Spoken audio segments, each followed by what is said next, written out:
Homa Bay, predominantly, if you see, HIV/AIDS, Homa Bay is very predominant. Sickle cell disease, again, Homa Bay is very predominant. The pregnancy morbidity, Homa Bay, there are quite a few numbers. But however, today the specialties come here are orthopedics, cardiology, ENT, and pediatrics. Today I have seen more than 50 patients, almost 15, 60 patients, and most of the cases were hypertensive. And the patients were not taking medicines properly. And diabetes also, they were not taking medicines properly. And this hypertension and diabetes, most of it detected for the first time when they got admitted here.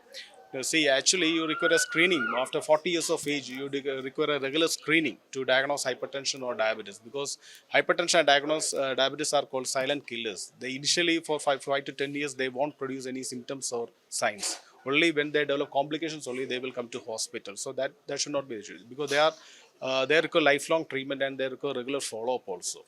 Here, what happens is that when we diagnose hypertension and prescribe medications, they will take medicines only for 1 or 2 weeks and then stop, and then they will come with complications. That's the issue. So awareness is definitely an issue, and we are going to correct that. We need to educate them properly about the need for taking medicines lifelong and regularly, and regular follow-up is also a must. And today we have seen one 16-year-old girl with a renal disease patient with a very high blood pressure, almost 250, 150. Today I saw a lot of patients, like close to around 100 patients I saw, and most of them were having severe pain involving knee, multiple joints, and back. This seems to be a most common problem. And what I found was that all of them were like at the end stage. We couldn't find any early stages because most of these things can be prevented or it can be delayed. And along with that, there are arthritis, joint arthritis, multiple joint arthritis. This requires medication and follow up every monthly.